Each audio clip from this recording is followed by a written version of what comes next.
was a teenager, my mother used to admonish me to pay less attention to what was on the outside, my clothes, my hair, my makeup, and more attention to what was on the inside, my personality, my work ethic, my character. That was kind of hard to do because I, like every other teenager, faced a bombardment from the media about how if I would only focus more on the outside, looking pretty, it would solve all my problems. In the context of the workplace, the last 10 plus years of media messaging and buzz has made it seem as though what makes a great place to work are the outside perks. Aspects of an organization like 24/7 concierge, arcades, even nap pods. Wild and crazy innovations coming largely from the Silicon Valley's fast-growing tech sector, like jobs without titles and unlimited vacation time, draw our attention to the outside aspects of what makes an organization great. But what most employees actually feel makes their company great is what's on the inside. It seems to me that in the world of work, we are focusing on the wrong things. How many of you in the audience have ever felt on Sunday night kind of a churning in your gut of anxiety or depression as you've gotten ready to go back to work on Monday? Show of hands. Awesome. And has anybody here listened to a friend or colleague or a family member, even in the last 30 days, regale you with stories of how unhappy they are at work? I'm not surprised. I'm not surprised because the Conference Board, for example, in their 2016 data, showed that 1 out of 2 people at work report feeling dissatisfied and unhappy. That's 50%. And 1 out of 9 people here and in the general population, according to Gallup's most recent data, feel actively disengaged with their work. And what's even more depressing to me than the data is the fact that in my 30 plus years of consulting to organizations and the people who work in them, I have heard story after story of job dissatisfaction, discontentment, pain, and misery. People like Amber. Amber was a young millennial, and I was drawn to the power of her ideas and her energy. I had been called in to coach her because although her employer saw her as a high performer, she wasn't succeeding there. After a session or two, I asked Amber to tell me how she felt about her job. And she said, "I hate waking up on Monday mornings more than anything. I started this job with so much hope, and now I can't wait to quit." I was shocked. I found myself thinking, how could a young, bright talent like Amber become so disillusioned with her organization in such a short amount of time? In the coming weeks and months, as Amber and I unpacked her story, it was complex, as it often is. What had started out as a great fit between Amber and her employer had broken down into misery. Amber was 1 foot in and 1 foot out with her company. She was actively looking for a new job, and she was underperforming in the job she had. Amber was unhappy with her employer for sure, and her employer was unhappy with her. Anybody here have an Amber in their life? Maybe even someone who works for you? We spend more time at work than we do doing anything else. And when we're unhappy and not thriving there, the impact and consequences bleed into all aspects of our lives, ranging from having consequences from stress-related illness to accidents on the job, from alcoholism and obesity to financial difficulties.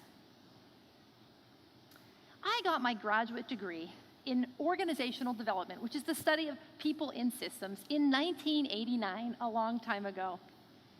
And although there's been incremental improvements in the field of business, We knew then largely what we know now. What makes organizations great are the people in them. And when people feel as though they're succeeding, happy, worthy, fulfilled, and valued, they simply do better. So why can't we get it right after all these years?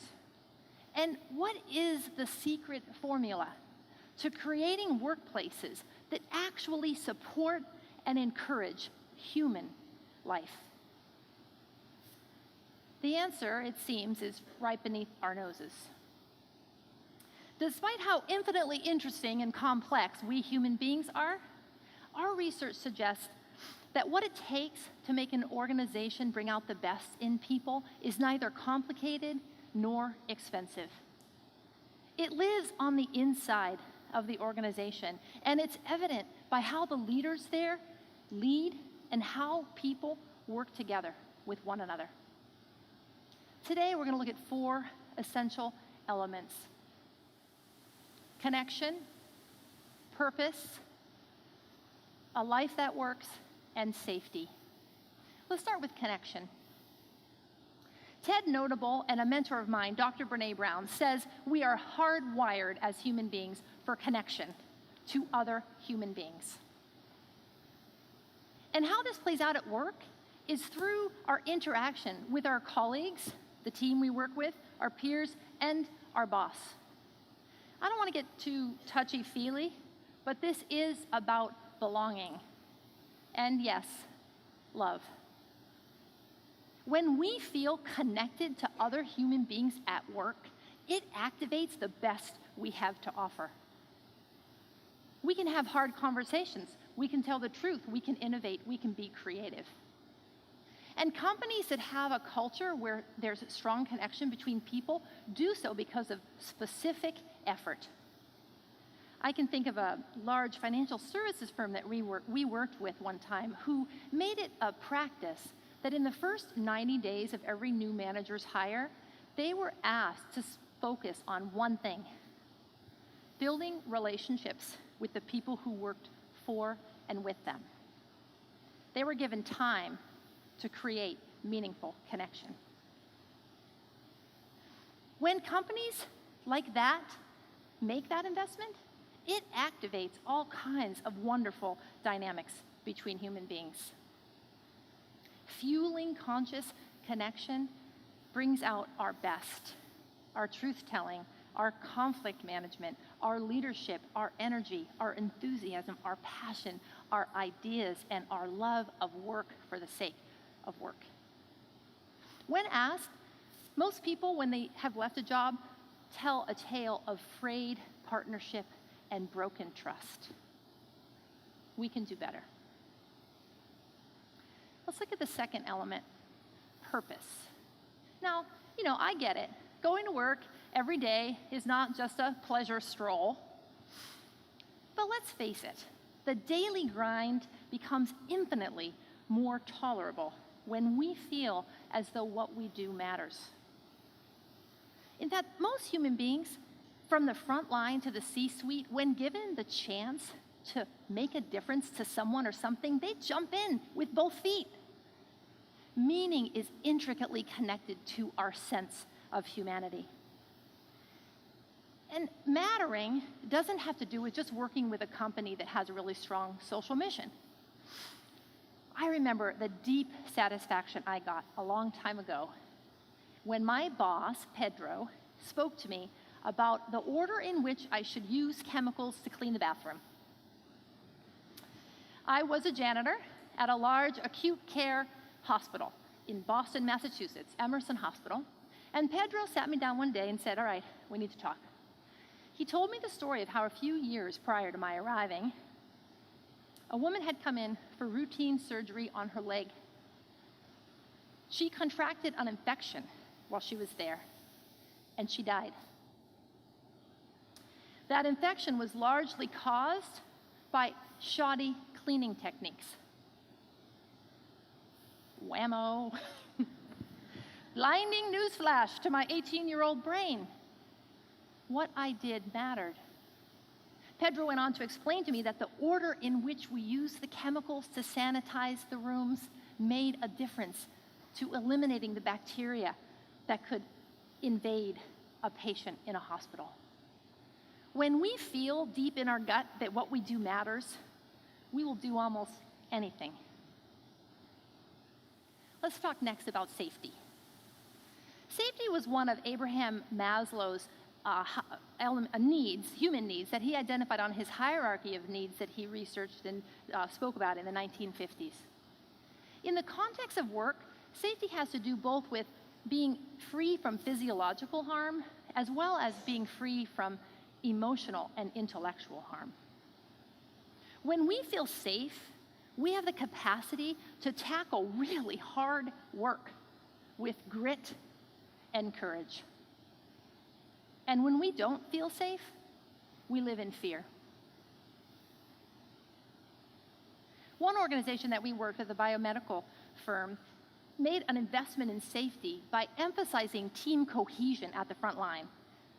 They hosted workshops, they offered coaching almost every day at that plant. People talked about partnership and trust. As a result, the culture of that organization was one where everybody told the truth, even about mistakes.